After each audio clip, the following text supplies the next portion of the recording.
성역을 깨뜨리는 그 이유를 아는 게 중요한 것 같아요. 죽음이 마지막 말은 아니다. 종교가 지금 딴짓할 때가 아니라 윤석열, 김건희가 배 두드리고 잘 살면 안 되잖아요. 그게 뭐냐고 물으신다면 하나님께 물으셔요. 그 답은 어디서 오는 거예요? 공의의 분노와 욕은 이게 따끔한 일침이라고 생각하거든요. 아니 근거를 대야지. 근거를. 되게 심각한 문제가 있는 거 아니에요? 저는 거짓말 같아요. 불교 좀 당혹하게 할 만한 주제 하나 찾아가지고 아무거나 해주세요. 아니 우리가 보통 생각할 때 신앙이라는 거는 덮어놓고 믿는다 라는 개념이 강하고 과학의 영역에서는 그런 건 없잖아요. 우리가 그렇죠. 실험을 통해서 입증을 해야만, 그것도 여러 번 반복해서 입증이 돼야지만 우리가 하나의 이론으로 정립이 되고 그것도 좀 다른 결과가 또 발생이 되면 또 바뀌고 그렇죠. 하는 과정을 거치는데, 유독히 이제 종교에서는 그냥 믿어.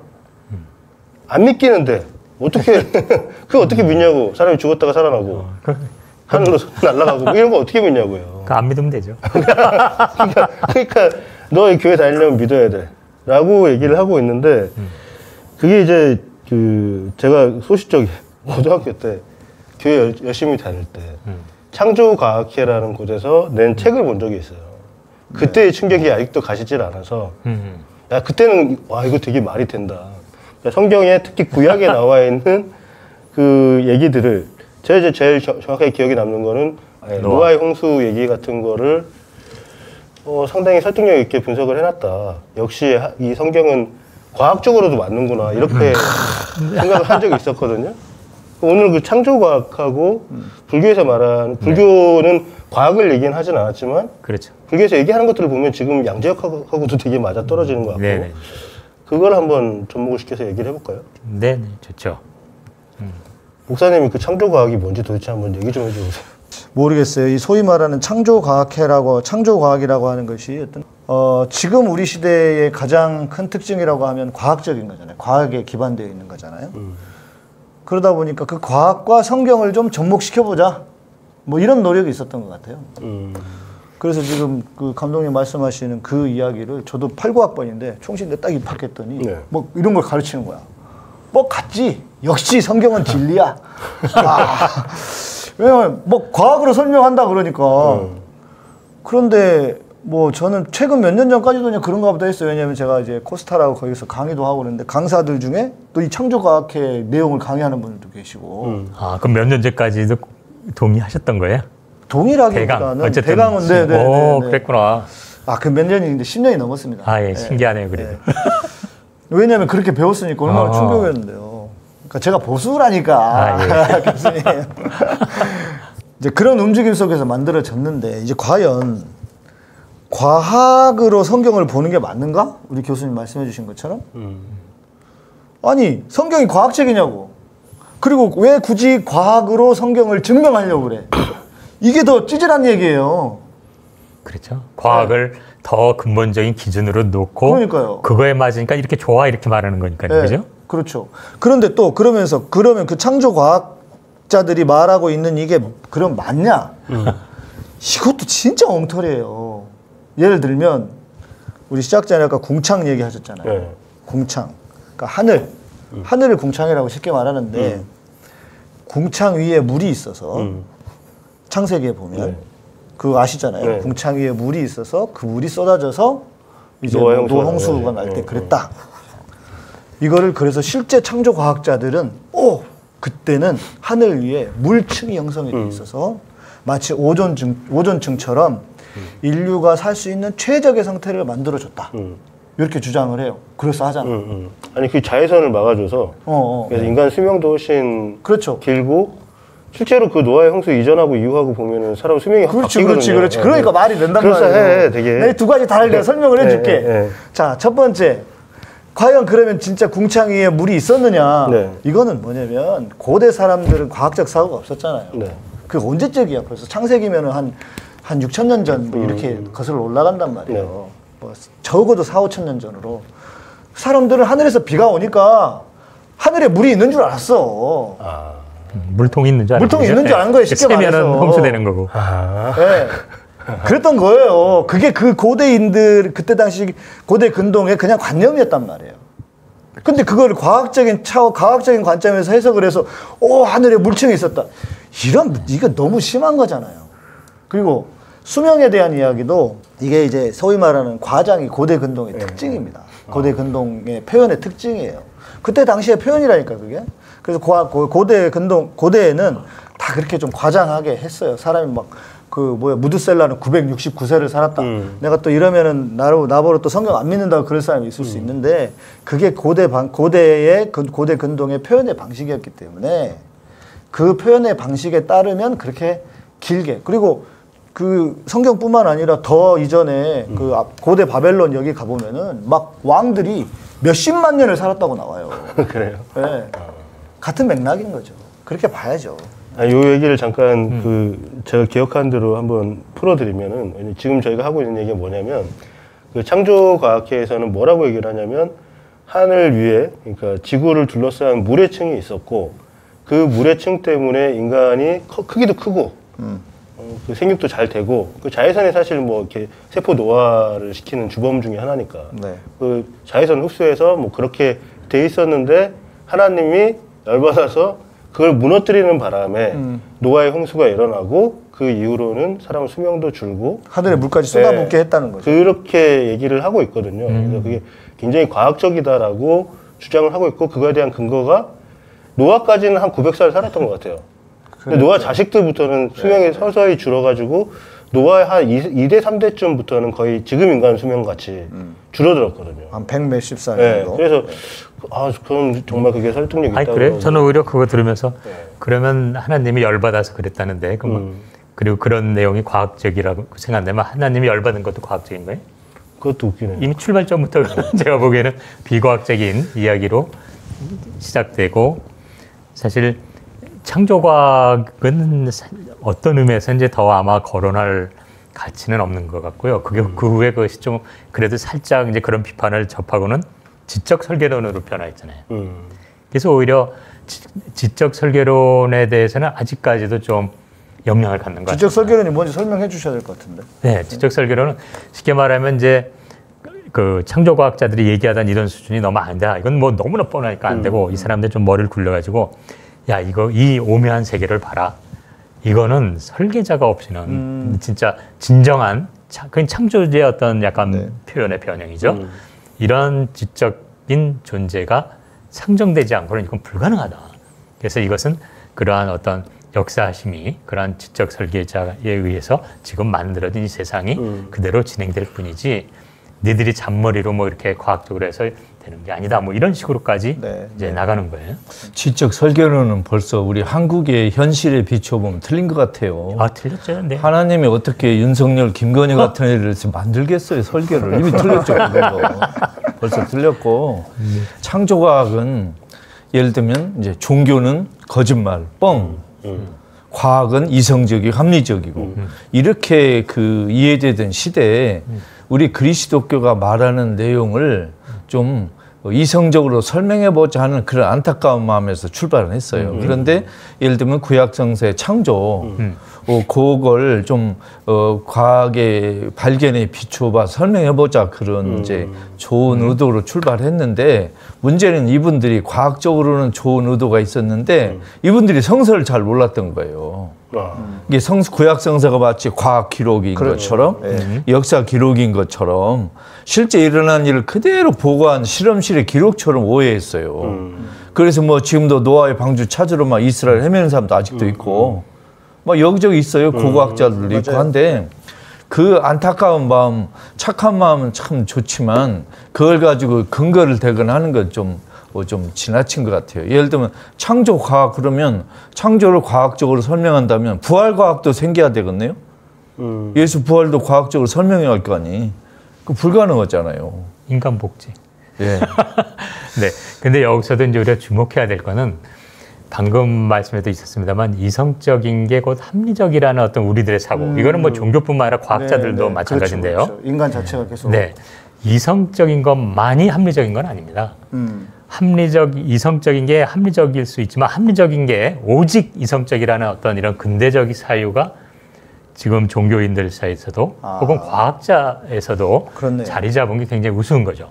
그렇네요. 우리 인간이란 건 이성과 감성, 뭐 더 나아가서는 영성도 있는데 이러한 어떤 인간을 구성하고 있는 이런 특성의 합리성이라는 거는 또 다른 면이거든요.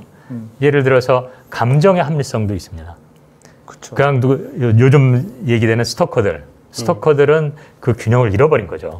예. 그리고 뭐 영성도 마찬가지예요. 자기 일상생활을 다 내팽개치고 피켓 들고 뭐 예수 뭐 천당 뭐 불신지옥 이렇게 매일 돌아다니는 것도 저는 자신의 어떤 일상의 범사에 감사하고 이웃을 사랑하는 마음보다는 자기의 어떤 그런 부분에 폭 빠진 그게 이제 좀 무속도 연결되는데요. 그게 교수님 제가 들은 네. 얘기 있는데 네.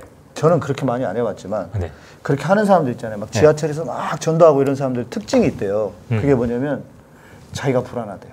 그렇겠죠. 네. 자기가 그건 전도하지 맞는 것 않으면 안 될 것 같은 불안함이 있대요. 그렇죠. 그러니까 남이 중요한 게 아니야. 이게 그렇죠. 사랑이 아닌 거예요. 그러니까 이게 합리적인 생각이 아니라 그렇게 그냥 치우친 거죠. 그래서 우리가 종종 오해하는 게 이성적인 것과 합리적이란 말을 같이 쓰는데 이성적인 건 레셔널한 겁니다. 아니 합리적인 건 이성적인 건 리저너블한 거예요. 그러니까 근데 우리들이 리저너블하다는 것, 그 이성적으로 설명될 수 이런 것들은 시대에 따라 변하는 겁니다. 우리는 그 이성적인 것 많이 합리적이라고 생각하는 이러한 우리들의 착각에서 빨리 벗어나는 게 어떻게 보면 이 근대성을 넘어서는 또 다른 우리들의 시도인 거죠. 아무래도 우리가 지금 이 근대를 살고 있는 사람들의 특징이다 보니까 자꾸 그런 생각을 하게 되는 것 같아요. 그러니까 아까 우리 소장님 말씀해 주셨지만 성경 안에 과학적인 이야기도 있고 역사적인 이야기도 들어 있어요. 그러나 그것이 성경이라고 하는 것이 과학과 역사를 위해서 쓰여진 책이 아니거든요. 역사 이야기가 들어 있음에도 불구하고, 그러니까 이거를 모르고 성경은 모든 시대, 그러니까 우리가 이제 특히 저처럼 이제 보수교단에서 공부한 사람들은 성경은 하나님의 말씀은 모든 시대의 진리다. 이거를 계속 전제적으로 가르친단 말이에요. 그러다 보니까 마치 지금 시대의 그 무엇도 성경이 다 말해주는 것처럼, 말해주어야 하는 것처럼, 그렇게 안 하면 저 같은 사람은 이제 너는 네가 목사냐 이렇게 나오는 거예요. 그런 경우들 많아요. 그러니까 구약성서는 역사책 또 과학책이라기보다는 역사 해석학 또 과학 해석학이기 때문에 팩트를 그대로 쓴 건 아니에요. 그렇죠. 말하자면 CCTV나 우리 뭐 이렇게 카메라로 있는 그대로 촬영한 게 아니고 이미 해석이 많이 포함된, 물론 최근에 뭐 사진이나 이런 것도 이미 해석이 들어가 있긴 하지만 그것보다도 훨씬 더 많이 해석이 들어가 있는 책이기 때문에 그 구약성서에 나온 그 사건이나 어떤 과학에 연관된 이야기는 있는 그대로 고지것대로 해석하면 안 된다는 걸 말씀드리고 싶어요. 그렇죠. 그런 의미에서는 불교에서는 이러한 그 합리적이라는 것, 이때 합리적일 때의 리, 이치에 맞는다는 리는 진리의 리거든요. 합리적. 그래서 근데 이제 이성적이란 건 또 다른 우리들의 어떤 그 감정과 상대되는 이성의 리인데 우린 그걸 같다고 생각하는 바람에 이렇게 오류가 생기지만 불교에서는 이런 어떤 진리에 가까운 것, 이거를 합리할 때 리로 말을 합니다. 리. 그리고 우리가 과학이 다루는 우리들의 어떤 현상계는 일사자를 써서 사로 불러요. 사건 할 때 사자. 그래서 이 합리적인 어떤 리와 현상계, 과학적 사실이 그건 사실. 그래서 사실이 하나로 가는 그러한 상태를 바람직하게 바라보고 있는 거죠. 그래서 그러다 보니까 불교에서는 지금의 과학적인 어떤 언어가 결코 그렇게 뭐 어긋나거나 다르진 않습니다. 굳이 또 과학을 따로 말할 필요도 느끼지 않고요. 옛날에 종교에서 막 과학으로 설명하려는 그런 근본주의자 꼴통들이 있었다면 우 교수님 지금 과학에서도 과학이 만능이다 이렇게 생각하는 사람은 없죠 이제? 있나요? 꼴통 과학자들이 가끔 있습니다. 아 그렇습니까? 네. 아, 그 동네는 안 그런 줄 알았는데. 저도 놀랐는데. 저희 동네만 그런 줄 알았는데. 아니 저도 놀랐는데요. 근본주의 과학자네요. 그렇죠. 이 과학이란 건 끊임없이 당대 과학을 부정하면서 더 영역을 넓혀가잖아요. 이게 바람직한가? 그리고 회의를 하면서. 근데 제가 만난 어느 그 조그만 선충이라는 걸 연구하는 한 과학자는 이제 우리 과학이 대부분 밝힌 건 다 밝혔다 이렇게 말을 하는 거예요. 깜짝 놀랐어요 저는. 그걸 이제 과학주의자 중에서도 꼴통 과학자주의죠. 제가 이제 대학 때 신학 공부를 하면서 네. 보수적인 교단이니까 네. 우리 그 조직 신학 가르쳤던 교수님이 과학을 그렇게 깠어요. 왜냐 음. 과학도 뭔가 하나를 가설을 세우고 그거를 입증해 가는 거잖아요. 네네네. 그러니까 이게 무슨 과학이냐? 가설을 입증하는 건데 거기서부터 시작하는 건데 그러면서 엄청나게 과학 자체를 이렇게 하면서 가설 자체가 그러니까 인정할 수 없다는 거네요. 그런 메커니즘 자체가 가설 자체라기보다는 가설을 세워서 입증하는. 그렇죠. 가설을 세워서 입증하는 거니까 너네들도 뭐가 다를 게 뭐야? 이제 이런 일종의 그런 논리였죠. 근데 과학이 좀 허점이 있고 옛날보다 좀 자신감이 떨어졌다고 그래도 저는 종교에서 이거 기뻐할 일은 아니라고 생각해요. 그러니까 상대방의 약점이 드러났다고 그래서 내 점수가 올라가는 거 아니잖아요. 이게 과학의 약점 뭐 이렇게 임시성 이런 걸 관계없이 종교는 자기 말과 행동으로 종교의 매력을 늘릴 수 있는 건 계속 연구하고 개발해야 된다. 그건 당연한 거죠. 그렇죠. 네. 그래서 근데 우리가 이 노력이 좀 적은 거야. 과학은 약화됐다기보다는 더 자리 잡고 풍성해지고 있습니다. 근데 과학 자체가 가지고 있는 한계가 있는 거죠. 네, 그렇죠. 그러니까 과학의 한계를 얘기하면 사람들은 과학을 약간 부정적으로 말한다고 생각하면 그건 아니고요.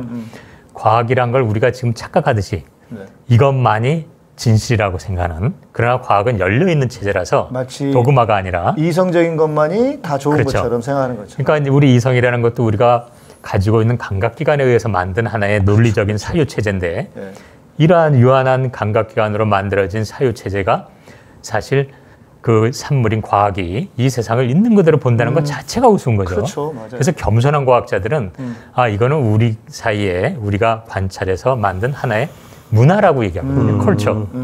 피카소가 그림을 어떻게 그리는 그런 어떤 유형 스타일이 있는 것처럼. 아주 동의가 되네요. 네.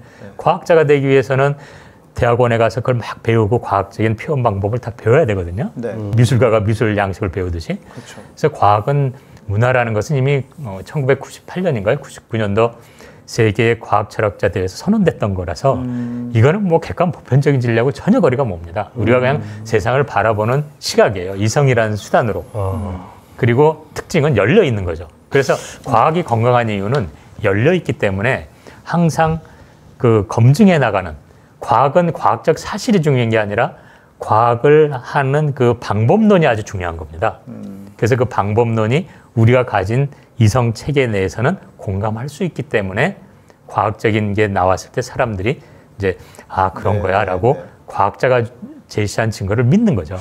신앙이 없는 분들은 대부분 그 기초, 과학적인 기초에서 종교는 뻥이야, 사기야 이렇게 접근을 하시는 분들이 생각보다 많은 것 같거든요. 그래서 저는 뭐 늘 말하지만 종교적 층위와 과학의 층위는 층위가 다른 겁니다. 근데 이걸 동일 층위에다 놓고 막 얘기를 하면 어느 쪽이 뭐 서로 맞지 않는 거죠. 아기가. 답이 안 나오죠. 네, 그거는 우스꽝스러운 거고 우리들의 삶이 가진 어떤 중층 구조를 너무 평면화시켜서 단순하게 생각하는 거라고 생각해요. 삶이 너무 그건 건조해지고 재미가 없어지죠. 그러니까 우리 종교가 과학에게 약점을 빌미를 많이 보인 것도 있어요. 그렇죠. 예를 들면은 옛날에 죄가 성관계를 통해서 전달된다 이런 식으로 설명할 때는 그렇지. 과학이 아직 발달하지 않은 걸 이용해 가지고 설명한 거거든요. 근데 나중에 과학이 발달하다 보니까 그 전에 이렇게 원죄를 성관계를 통해 전달된다는 게 뻥인 게 드러났잖아요. 그러니까 이제 면이 안 쓰는 거예요, 체면이. 그래서 우리 종교인들도 과학이나 다른 분과 학문이 많이 발전하는 틈을 이용해서 과장되게 설명하는 건 좀 줄여야 되겠어요.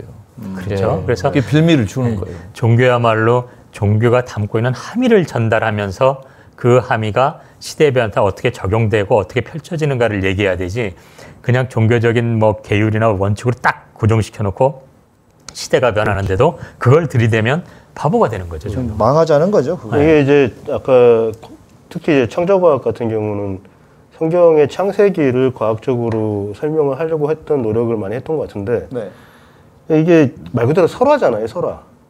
우리 당군 신화 같은 거를 상징과 은유. 네, 당군 신화 같은 걸 과학적으로 설명하겠다 하면 얘네 미친놈 이 소리부터 나올 것 같은데 이걸 지금 하겠다고 나서면서, 왜냐하면 성경에 써 있는 모든 사실은 진실이어야 되니까. 그렇죠. 그러니까 근본주의적으로 그렇게 믿어버리니까 이제 이런 삽질을 하게 되고, 이게 오히려 과학계나 일반인들의 반발감을 더 키웠다라고 그렇죠. 이해를 해도 되겠네요. 그러니까 창조는 이제 믿음이고 신앙이고 이제 고백인데 이 창조를 설명하는 과정을 과학적으로 한다는 그것은 오만이었던 것 같아요. 그걸 이제 구약성서를 인용해서 설명하는 것도 지나친 것이고. 이게 구약성서에 들어와 있는 내용은 다 저쪽 다른 쪽에서 가져온 이렇게 설화를 이렇게 차용했거든요. 예. 예를 들면 창세기에 나오는 하루에서 역세까지의 그 창조의 순서가 네. 그 물질이 탄생한 순서하고 똑같지는 않거든요. 이게 그렇게 설명할 필요 전혀 없는 그렇죠. 거예요. 저는 개인적으로 성경은 정말 틀림이 없다고 생각합니다. 근데 성경의 그 함의가 전혀 시대와 문화를 떠나서 변하지 않는 진실이라고 믿는 거지.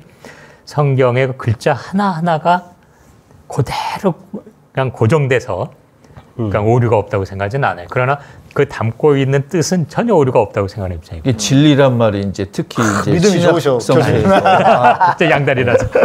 그 진리란 말에 특히 신약성서에서는 그 자연과학적인 사회과학적인 진리가 아니고 우리 인간의 그렇죠. 구원에 도움이 되는 이런 뜻으로만 쓰였어요. 근데 그걸 우리가 뭐 그 성경에 나오는 진리를 사회과학, 자연과학에다 자꾸 대비해서 설명하면 계속 오차가 나온다고 생각해요. 아, 그렇죠. 그래서 여기서도 좀 더 명확히 해야 될 거는 과학에서는 진리를 다루지 않습니다. 사리를 다룹니다. 사물의 이치. 진리와 사리는 다르죠. 종교는 진리를 다뤄요. 그래서 진리를 다루는 데서 나온 얘기가 진실이고 사물의 이치, 사리를 다루는 데서 나온 게 사실입니다. 과학은 사실을 다루지 진실을 다루지 못합니다. 그럼 진실과 사실이 뭐가 다르냐? 진실은 시대와 문화를 떠나서 변하지 않는 방금 김 소장님 말한 것처럼 우리들의 삶의 문제인 거고 사실은 당대의 특정 집단이 다수가 합의하거나 믿는 게 사실입니다. 과학은 그런 이 다수의 합의의 약속에 의해서 만들어진 내용이에요. 예를 들어서 중세 때 지구가 편편하다, 지금 지구가 둥글다, 다수가 그렇게 믿기 때문에 그런 거잖아요. 중세 때 가서 우리가 지구가 둥글다고 말해봐요. 제가 화형당하지. 지금 와서 누가 지구가 뭐 타원형 아니면 뭐 꽈배기 모양이라고 그러면 우리가 어떻게 생각해? 바보라고 생각하지만 과학이 계속 발전하고 우리의 이 지식이 변하면 300~400년 후에 지구가 이렇게 꼬일 수도 있어요. 요새 지구 평평설 주장이 또 수면에 좀 많이 올라오고 있어요. 진짜로 요 근래에 평평설이요? 네. 저는 금방 탕탕절인 줄 알고 전혀 다르겠어요. 지금. 지구가 평면이다라고 주장하는 사람들이 꽤 힘을 얻고 있어요. 이게 아니 생각보다 많더라고요. 아니 만약에 다수 그걸 믿잖아요. 그럼 그게 사실이 되는 거예요. 지구가 둥글더라도. 이 미생물 세균 같은 걸 우리가 발견한 게 몇백 년 안 된 거지만 그전에는 미생물 말하면 말도 안 된다고 그랬지만 그걸 우리가 다 지금 믿고 있기 때문에 사실이 된 거죠. 그래서 진실과 사실은 조금 다릅니다. 저는 아까 이제 교수님께서 말씀하신 것 중에 네. 이게 인간이 향유하는 과학이란 건 문화다라고 말씀하신 게 되게 네. 와닿았거든요. 예. 네. 왜냐하면은 이제 우리 역학 그러니까 물리학도 봐도 고전 물리학, 뉴턴 물리학하고 지금 양자 물리학 같은 경우는 양자 물리학은 그렇죠. 인간이 관찰할 영역은 아니에요. 그러다 보니까 너무 여기서 우리가 인간 자체가 이해할 수 없는 그리고 이때까지 가지고 왔던 물리학 지식을 다 뒤엎어버리는 결과들이 나온단 말이죠. 네. 이런 부분이라든지 그리고 특히 과거에는 외계 생명체의 존재를 우리가 가정을 할 때 외계 생명체가 살려면은 적어도 지금 지구 같은 환경이 돼야 된다라고 믿었던 것 같아요. 물도 있어야 되고 산소도 있어야 되고 이랬는데 그것도 지금 다 무너지고 있단 말이죠. 그렇죠. 왜냐하면 그때는 그랬던 것 같아요. 인간 자체가 가장 진화된 고등 생명체이기 때문에 이런 생명체가 살 수 있으려면은 뭐 환경을 어때야 되고 막 이런 얘기를 했던 것 같은데 최근에 또 발견이 된 게 비소 있죠, 비소. 비소. 비소는 독극물이잖아요. 그렇죠. 네. 근데 비소 먹고 사는 생물이 발견이 됐거든요. 네. 아주 깊은 저기 맞습니다. 해구에서 발견이 됐어요. 비소를 양분을 하는 것도 있고 또 뭐 아직은 정확하게 밝혀진 것 같지는 않은데 방사능을 매개체로 해서 자라는 세균도 있다라고 하는 얘기가 있거든요. 네. 다 그러니까 몰라 이제 그러니까. 말 그대로 너무 인간적인 관점에서 이 주변 환경을 갖다가 재단하고 봤던 그 문화가 우리가 말하는 과학이었구나. 그렇죠. 그렇게 많이 우리가 신뢰를 할 만한 건 아니구나. 이런 생각도 듭니다. 그렇죠. 네. 그러니까 우리들이 가진 지적인 한도 내에서는 그러나 과학은 신뢰할 수 있는 거지만 이게 다다. 이게 다는 아닌 거죠. 있는 그대로라고 맞아요, 하는 건 맞아요. 착각이라는 거예요. 그러니까 과학 만능주의. 그렇죠, 이거는 그렇죠. 마치 그 종교의 과학에 빠져 있는 것처럼 위험하다. 그렇죠. 저는 그런 생각이 드네요. 그렇죠. 그걸 과학주의라고 부릅니다. 사이언티즘. 네. 그러면 서로 종교랑 과학이 서로 보완하는 관계다라고 얘기해도 돼요? 그냥 옛날에는 일부 종교인들은 과학자만 보면 도망갔어요. 무서워가지고. 나 이제 큰일 났다. 이제 다 까발린다. 털리게 생겼다. 근데 이제 좀 서로 진정되고 서로 종교도 자기 그 영역을 이제 재확인하고 과학도 조금 겸손해진다 보니까 오히려 서로 도와주고 서로 이해하고 서로 한계를 아니까 이제는 뭐 누가 열등하다 우등하다 이런 생각할 필요도 없고 이제 종교가 과학을 끄집어다가 자기를 이렇게 변호할 이유도 없고 그렇죠. 또 그 과학이 우리가 종교를 심판하리라 이런 오만도 필요 없고 이제는 네. 좀 정돈된 것 같아요. 그렇죠. 그래서 저는 뭐 제가 과학자지만 뭐 불교, 기독교 다 좋아하는 이유가 결코 모순되는 게 아니에요. 지금 말씀해 주신 것처럼 그건 함께 우리의 삶을 더 풍요롭게 해줄 수 있다고 생각합니다. 이런 얘기 하니까 되게 재밌는 그 이야기가 하나 있어요. 론 와이어트라고 하는 사람이 있습니다. 뭐 본인 말로는 뭐 민간인 고고학자인가 뭐 이렇게 되어 있는데 이 양반의 특징이 뭐냐? 막 갖다 붙여. 그래서 혹시 그거 보셨는지 모르겠는데 예수님의 피가 그러니까 예수님의 성괴, 언약궤가 발견되고 그리고 그 예수님의 피, DNA가 발견됐다는 거예요. 예, 혈흔 뭐 그 영상이 있습니다. 좀 화질이 안 좋아서 그런데 그 예수님이 십자가에서 달려 죽으신 곳에 대한 주장이 또 있어요.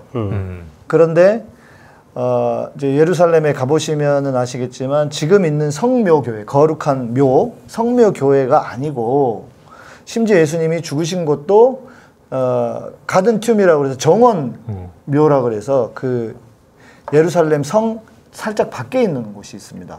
그리고 그 옆에 이렇게 사람의 얼굴을 한 눈, 코 이렇게 한 그 이제 정원 묘 옆에 보면은 그 이제 살짝 조그만 동굴 같은 게 보여요. 거기에서 예수님이 십자가에 달려 죽으셨다. 그러면서 그 밑에 언약궤가 발견됐고 예수님의 피의 DNA가 발견됐는데 그 DNA가 뭐냐? XY 염색체가 없다. 막 이러면서 그 사람이 막 눈물을 흘려요. 우리 주님의 보혈이다 이러면서. 그 영상이 근데 그 양반이 주장하는 게 뭐냐면 신의 산이 니네들이 알고 있는 신의 산이 아니다. 또 아라랏산 그 이제 노아의 방주가 발견됐다. 막 이런 거 하는 분이에요. 그 특수부 검찰하면 잘하실 분이네. 그러네. 근데 상당히 그 이슈가 되기는 했어요. 이제 이 양반 주제로 막 한국에서도 막 이상한 책도 막 나오고. 그러니까 뭐 이렇습니다. 이게 참. 엊그저께 카카오 그 서버에 불났던 것도 지금 그런 말을 해요. 유튜브로 나왔던데 이재명 대표가 뭐 가상화폐 쪽으로 뭐가 있고 그거를 수사하려고 하니까 그걸 덮으려고 카카오톡 서버에다가 불을 냈다. 누가? 이재명이 불냈다고? 네. 아니 한쪽에서는 김건희하고 한동훈이 이렇게 카톡 주고받는 거 없애려고 불질렀다 그러잖아요. 아니 근데 이재명이 대통령이 아니기 때문에 이거는 이쪽 주장이 훨씬 더 센 것 같은데 타당한 것 같은데. 하여튼 옛날에 영어로 된 어느 잡지에 보니까 뭐 예수가 혈액형이 A형이고 키가 178이고 뭐 염색체가 어떻고 뭐 별별 이야기 나오는데 웃음밖에 안 나오는 거예요. 그렇죠. 사실 그런 거는 사람들이 정말 본인의 어떤 호기심 내지는 뭔가 입증하고자 하고 싶어하는 그런 본인이 뭔가 입증돼야만 믿을 수 있다는 그러한 그 자세인 것 같습니다. 근데 과학은 분명히 보이는 세계를 다루는 거예요. 아무리 뭐래도 관찰하는 도구를 사용하고 보이는 지점이죠.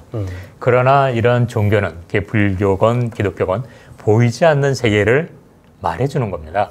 그런 의미에서 이런 것을 꼭 그 보이는 형태로만 증명하려고 하는 것은 스스로 성경이나 불경을 굉장히 그 제한시키고 네. 진정한 생명을 빼앗는 행위죠. 결코 이런 창조과학론이나 지적설계론, 뭐 진화론에 대해서 당연히 이제 반대 입장입니다만 과학적 사실은 받아들여도 결코 성경과 반대되는 거 아니라고 저는 생각합니다. 그렇습니다.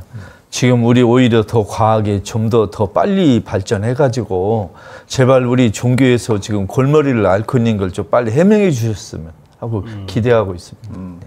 그 예수님 얼굴도 전에 제가 말씀드렸잖아요. 여기 지금 제가 이렇게 저기 보여주십시오. 예. 보면 예수님 저기 있구나. 실제 얼굴 이거 갖다 다른 얼굴 그 얼굴 갖다 붙여놓으셨더라고. 아 그러네. 예. 그러니까 그 실제 유대인의 얼굴에 가까운 지금 우리 김구 선생님 위에 계신 분은 유럽형 예수님이고. 저 유럽형 아니 왜 안 바꿨어요? 아니 우리 집안 분이라 나하고 얼굴이 비슷하게 하지 않았나 싶은데 우리 집안에 김예수라고 있어요. 아, 네. 저기까지 바꾸면 항의 들어올 것 같아요. 아 그래요? 가만 아니, 보시면 누가 그걸 항의하죠? 몰라요. 이 사람은 많이 계세요. 그 아까 이제 감독님께서 그 얘기해 주셨잖아요. 신학과 과학이 상호 보완한다고 봐도 되는 거냐.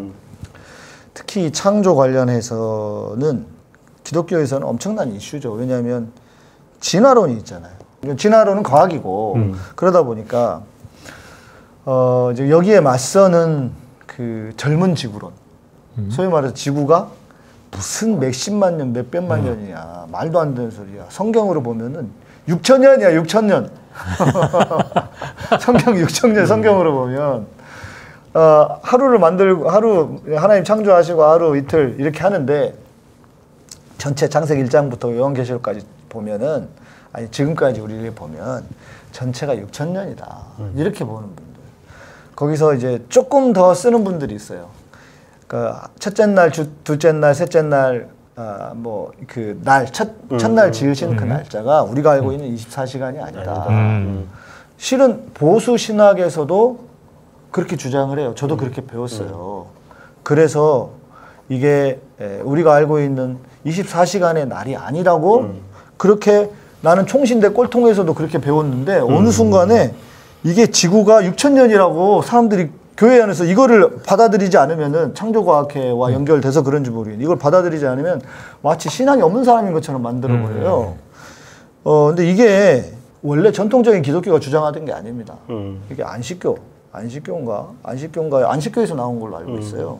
근데 그거를 어느 순간인가 받아가지고 이거를 6,000년 젊은 지구론을 계속 주장하는 사람들이 있는 거죠. 그게 성경적이라는 거야. 그러다 보니까 이제 과학을 공부하는 사람들은 이게 막 너무 헷갈리는 거야. 공부하는 신앙인들은. 막 그래서 신앙을 버리기도 하고. 그런데 지금 어떤 게 있느냐. 과학과 신학과의 대화. 네. 그래서 우리 서울대 우리 우 교수님 성함이 같은데. 아 우정학 교수님. 네, 우정학 교수님이 유신 진화론을 주장을 해요. 그러니까 하나님이 진화를 쉽게 말하면 하나님이 진화를 하도록 개입을 했다. 네, 그렇게 그 유신 진화론인데 이분의 주장이 처음에는 오씨 이렇게 해도 되나 했는데 뭐 저는 나름 일리도 있는 것 같고. 네. 사실 지적 설계론의 어떤 한 형태도 이제 그런 비슷한 입장을 취하는데요. 네. 그것을 굳이 다행히 이제 우정학 교수는 그 뭐 6,000년 안에 뭐 이렇게 있다 이런 식의 그건 아니기 때문에 뭐 충분히 그거는 접근할 수 있는 방법이지만 굳이 저는 이걸 진화론이 창조론이란 말과 과연 그렇게 뭐 대립되거나 혹은 설명이 필요한 개념일까? 왜냐하면 이거는 우리가 분명히 여기 존재한다는 건 우리의 원인이 됐던 바탕은 있는 거 아니에요. 그렇죠. 그 바탕의 입장에서 보면 우리는 창조된 거고 또 우리가 이렇게 존재하는 개체의 입장에서 보면 이 바탕으로부터 비롯된 거잖아요. 네. 그렇기 때문에 이 비롯된 것과 창조됐다는 개념은 말의 언어적 표현의 어떤 입장을 어디서 하느냐지 결코 이게 그렇게 대립되는 게 아닌 것 같습니다. 불교에서는 비롯됐다는 식으로 표현을 해요. 창조라는 말을 안 쓰죠. 우리가 그런 어떤 본래 자성으로부터 이렇게 한 생각 일어나서 다양한 중생세가 펼쳐졌다라는 형태로 해서 비롯된 형태로 말하는 거고 진화론은 이 비롯된 과정을 이야기하고 있습니다. 그러면 이 원래 우리가 어쨌든 이 진화건 뭐건 이 바탕이 되는 데서부터 우리는 존재하게 된 거잖아요. 그럼 그쪽에서 보면 이건 창조됐다고 표현할 수 있기 때문에 굳이 이거를 자꾸 모순되기 때문에 설명이 필요하다고 하는 이러한 것부터 우리가 그냥 놓고 바라본다면 전혀 문제될 수 있지 않아요. 전 그런 의미에서 아까 우리 감독님이 이게 이런 종교와 과학이 보완이냐라는 표현보다는 두 개가 있을 때 오히려 더 삶이 풍성해진다라고 생각하고 싶어요. 파란색과 노란색 뭐 다양한 색이 있을 때 더 풍요로워지잖아요. 이게 꼭 파란색이나 뭐 노란색이 보완하는 건 아니거든요. 그런 의미에서 이 종교와 과학을 자꾸 하나의 형태로 설명하려고 할 필요는 없다. 그러니까 진화론이 막 나올 때 그리스도교 지성계에서 좀 당황한 건 분명히 사실이에요. 그리고 처음에 그렇죠, 이 그렇죠. 대응할 때 좀 오차가 있었던 것도 사실인데 20세기에 와서 카톨릭에서는 창조와 진화는 모순이 없다. 그런 식으로 일단 정리가 됐고 창조는 요소의 기원을 말한 거고 진화는 그 요소들이 이렇게 변화되는 과정을 하는 거기 때문에 모순이 없다 이렇게 설명했고요. 예를 들면 창조와 진화가 모순 아니하고 이렇게 고민하실 필요는 없다고 생각합니다. 시청자들. 예. 그러니까 교수님 말씀해 주신 그 말씀이 딱 맞는 말씀인 것 같아요. 정리를 참 잘해 주신 것 같아요. 층위가 달라. 진짜. 종교적인 그것과 과학적인 게 달라서 이거를 굳이 같은 차원에서 놓고 이것을 거기서 해석을 하고 거기서 뭔가 답을 찾아가려고 하는 뭐 그럴 것 필요도 있겠지만 그러나 그것이 그런 방식으로 답이 나오지는 않는다. 그리고 세상이라고 하는 게 실은 답을 모르는 일들이 얼마나 많습니까? 예, 그러니까 그런 여유. 그리고 또 한 가지 제가 좀 부탁드리고 싶은 게 있는데 우리 이제 기독교인들이 방송도 보실 테니까 제가 전에 이제 이런 주제를 한번 이야기한 적이 있어요. 왜 성경에는 우주에 대한 이야기가 없을까? 성경은 없잖아요. 그랬더니 댓글로 사람들이 아니래, 있대. 성경이 다 있대. 성경은 다 말하고 있대. 다 있어 그래요? 네, 다 있대. 네가 목사냐 그러면서.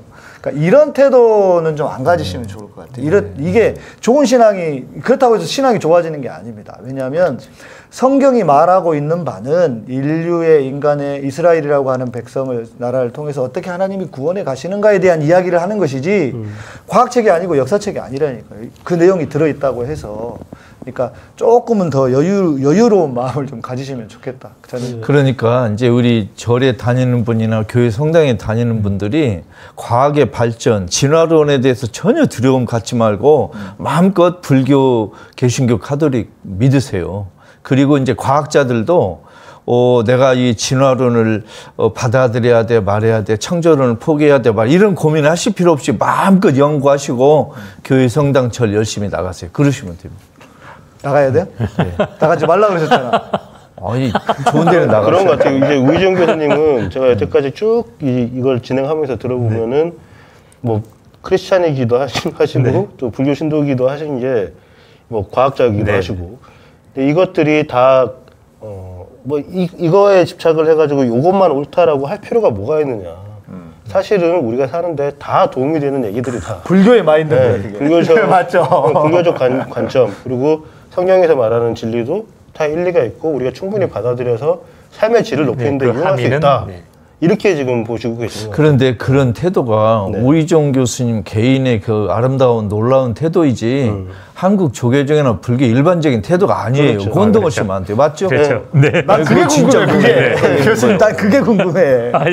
조계종은 도대체 무슨 뭐라고 하느냐. 아니, 이거 우리들의 희망의 종교라고 말합니다. 우희종이라고. 정말로 다른 종교 지도자가 돼도 될까요? 솔직히 제가 마음 먹으면 종교 비즈니스 잘할 수 있다고 생각합니다. 저는. 돈 관리는 저에게 맡겨주시죠. 알겠습니다. 종교와 과학이 만나는 지점이 있잖아요. 층위가 다르지만 하나 통한. 그게 바로 삶의 현장입니다. 과학도 사람들의 삶을 보다 풍성하고 보다 유익하게 하기 위해서 작동하고 있고요. 종교도 마찬가지죠. 근데 종교나 과학이 오히려 사람을 힘들게 하고 사람을 소외시키고 그런 것들이 얼마나 많아요. 첨단 과학이라고 그러면서 그 많은 어떤 그 피해자를 양산하고 그런 상황이 계속 이어지거든요. 과학에도 그런 게. 그럼요. 생각해 보세요. 이 시대의 첨단 과학을 들여다보세요. 수많은 생명을 살리기 위해서 우리 첨단 과학을 연구합니다라고 말하지만 거기에 들어가는 연구비 반만 떼어서 지금 기아로 굶어 죽는 쪽에 도와주면 그 기술의 개발로 인해서 살릴 수 있는 생명보다 더 많은 생명을 살릴 수 있습니다. 그런데도 그런 첨단 과학을 포장해서 글로 가진 않아요. 왜? 그게 돈 벌 수 있기 때문에 그래요. 첨단 과학을 해서 이 그렇죠.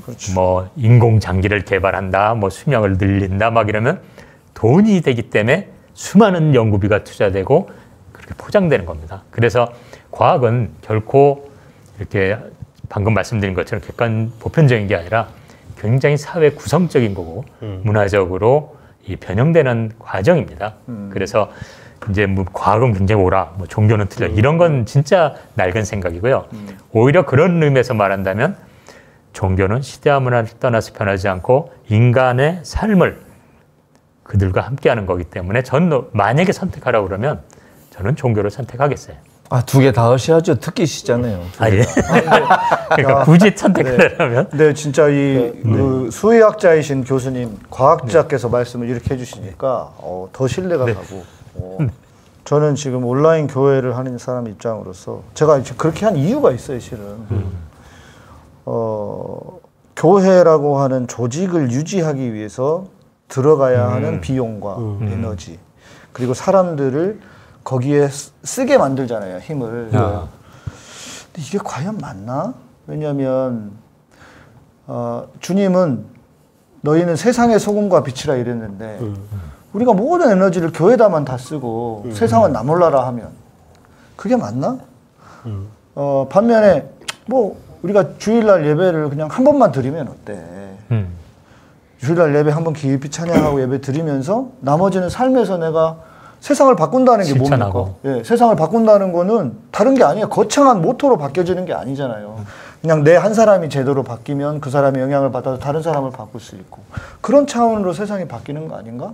라고 하는 나름의 정리를 생각을 갖게 돼 보니까 이게 교회라고 하는 것이 지금 이렇게 특별히 한국교회에서 맨날 한국 사회를 병들게 하는 이 역할만 하고 있는 교회라면 이런 건 차라리 안 해도 되겠다. 그냥 메시지처럼 해서 사람들이 듣고 깨닫고 잘 삶에서 잘 살아가게 하면 되겠다는 생각으로 그렇게 한 거예요, 저는. 네. 맞아요. 진짜 그런 큰 교회 지을 돈의 10분의 1만 써도. 그럼요. 어마어마한. 그러니까 저는 냉정하게 그런 생각이 드는 거. 이게 뭐 하고 있는 짓이지, 교회가? 그러니까 예수가 우리 보고 너희는 여러분은 세상의 소금입니다 한데 우리는 소금 가게 운영이라고 너무 많은 돈을 주고 그렇지. 네. 그래서 이 종교에서 돈 문제는 계속 논의 안 할 수 없어요. 사실 그런 의미에서 일본의 옛날에 한 선사의 얘기가 있는데요. 이 선사는 사람들이 고승이라고 그러는데 돈을 너무 밝혀요. 심지어는 그 당시 이제 천하게 봤던 기생한테도 붓글씨도 잘 쓰고 그래가지고 했는데 치마폭에 돈을 너무 좋아하니까 기생이 야, 너 내 이 속옷에 이 글도 써봐라 막 이러면 그것까지 막 써주면서 돈을 모아요. 근데 그 사람들이 다 욕했죠. 그렇지. 야, 쟤 뭐 덕이 높대더니 쟤 돈 밝히는 놈이네 막 이랬는데 그 마을에 큰 수해가 일어나니까 그 돈으로 다 다리도 놓고 다 복지해주고 떠납니다. 뭐 일화가 있는데 사실 종교에서 돈을 그렇게 모은다는 것 자체가 나쁜 게 아니라 그렇죠, 어떻게 쓰느냐가 참 중요한 것 같아요. 저도 그런 얘기 하는데 한국교회 11조를 막 탓하고 막 그래요. 우리 선생님이 11조 반대론자시잖아요. 근데 저는 하는 말이 나는 내가 볼 때 11조라고 하는 건 되게 좋은 문화 같다. 왜? 자기 생활에 자기 쓸 수 있는 돈의 10분의 1을 떼서 문제는 목사들이 교회가 이걸 잘못된 데 쓰니까 목사 배 채우는데 교회가 자기 세 불리는데 쓰니까 문제인 거지. 그 돈을 잘만 모아가지고 좋은 곳에 사용하면 이게 얼마나 좋겠느냐. 저는 이제 그렇게 주장하고 그양에 있는 거 무조건 없애자고 하지 말고 전 그렇게 해서 우리 헌금 들어오면 전 모아가지고 좋은 데 많이 쓰고 다 이렇게 보내고 그렇게 하고 있어요. 저희 참고로 이번 주부터 광고 나갑니다. 네. 무슨 광고냐면 그런 거 있잖아요. 다른 데 보면은 뭐 먹고 뭐 이런 거 하는 광고를 하기로 했어요. 저희가 그 쇼핑몰을 지금 한 1년 정도 유지를 했는데 그 돈을 다 모아놨었거든요. 입금을 다 한 통장에 모아놨는데 그 통장으로 이제 돈 쓸 때가 생겼어요. 사법 피해자들 기금으로 쓰겠다고 했는데 이번에 이제 뭐 안 회장님 뭐 세넌 이런 분들 지금 그렇죠. 변호사 수임료가 굉장히 많이 나가거든요. 저희도 곧 잡혀갈 것 같고 그래서 그런 거 제보자 액수도 마찬가지. 거기에 이제 써야 되는 거예요. 근데 우리가 모아놓은 돈이 다 합쳐보니까 2,500만 원밖에 안 돼. 그 사법 피해자. 그래서 안 되겠다 해서 여기다 저희가 2,500만 원 더 넣고 우리 갖고 있는 걸로. 그리고 이제 계좌를 오픈했더니 한 2주일 만에 한 1억 됐어요. 근데 그거 가지고 모자라거든요. 그렇죠. 그래서 이제 광고를 해서 광고 수익까지도 다 집어넣어야겠다. 도울 때도 참 많지만 혹시 종교 피해자들도 안 없습니까? 요 둘이네. 자, 우리 더탐사 수입의 11조를 해. 자력게 생각하세요. 아니 더탐사 그 수입의 11조를 하시라고. 그럼 우리가 거기다 좋은 데 쓸 테니까. 네, 좋은데 가져오세요. 갑자기 돈 얘기하니까 뜨거워지네. 요 얘기 오늘 여기까지 하고. 네. 네, 네, 네. 네, 감사합니다. 감사합니다. 다음 아이템으로 넘어가죠. 고맙습니다. 감사합니다.